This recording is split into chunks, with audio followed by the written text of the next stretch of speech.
I blamed bad luck for everything that's gone wrong in my life. Have you ever got locked out of the house or overslept?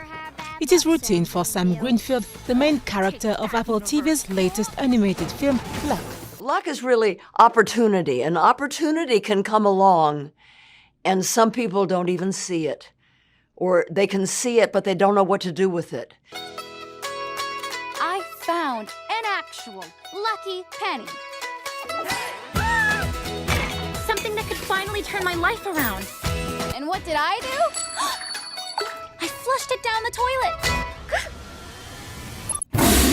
You flushed my penny down the toilet!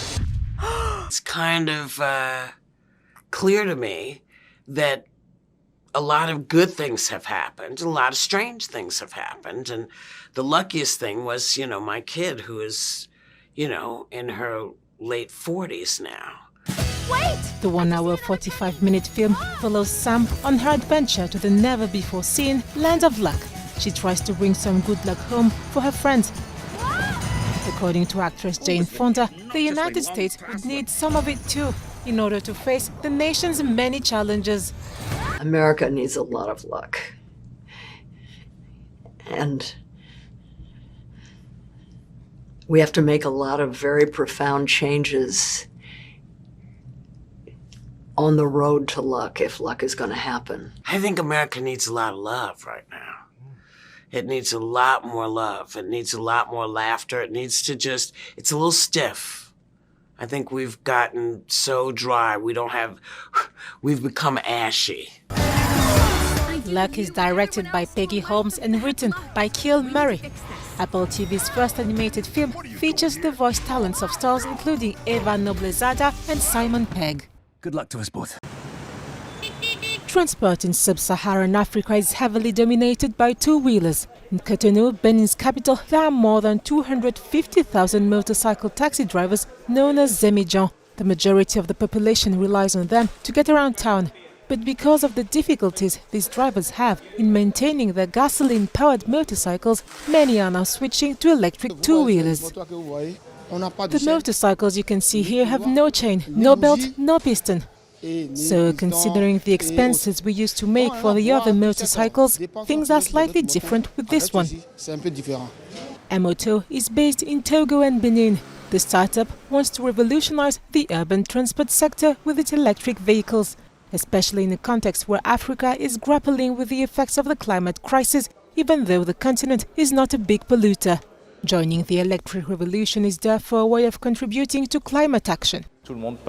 Everyone talks about green transition. We wanted to provide a solution that would be economical and yet also meet ecological needs. The green impact is direct. When you ride a gasoline-powered motorcycle, in terms of emission of gas, it pollutes a lot.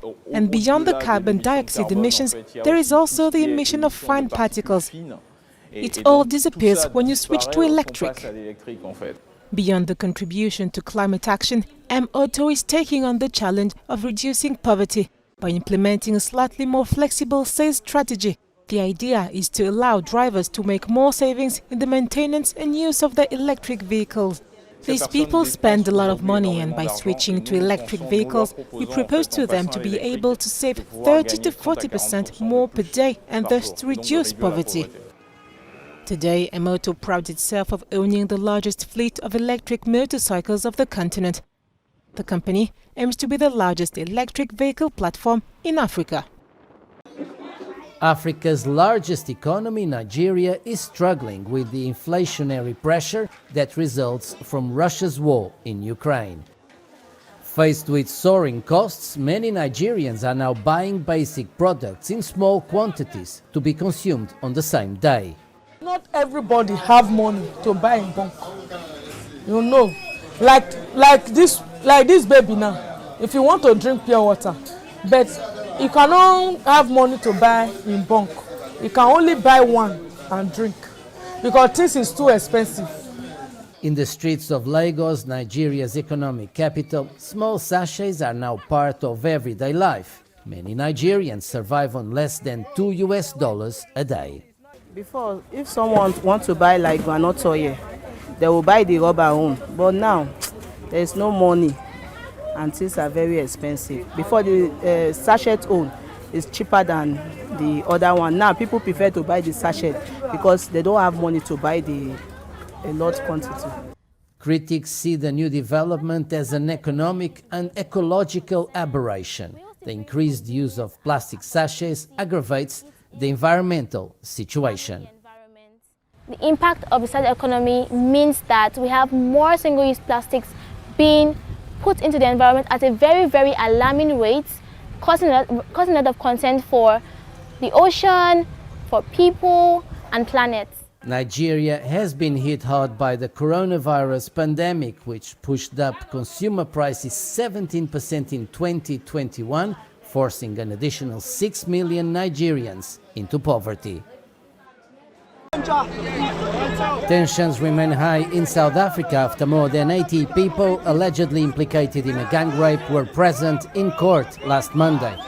The authorities blame illegal miners working in the region. On Friday, a group of illegal miners narrowly escaped an angry mob before the police intervened. We're not allowing this anymore. We won't allow it. Because this country is our country. We are not fighting only for Zamazamas, but we are fighting for the entire crime. Our police must stand up. Our police must pull up their socks. On Friday, tensions remained high in the Krugersdorp region after Thursday's disturbances. So far, none of the gang-raped suspects has been formally accused by the authorities. Police say they are still analyzing DNA evidence in order to link some of the suspects to the rapes. 10 people killed in recent protests against the UN mission in Eastern DRC were buried in Goma on Friday. A total of 36 people, including 4 peacekeepers, have been killed in a week of protests, according to an official report. Demonstrators accused the UN mission in the country of ineffectiveness in the fight against armed groups. All the suffering we are enduring today is creating enormous anger towards Monusco. They have to understand that we don't need them, that they are going home. Now we will rise as one and we are ready to die to defend our nation. During the funeral, tributes were paid to the victims of the violence.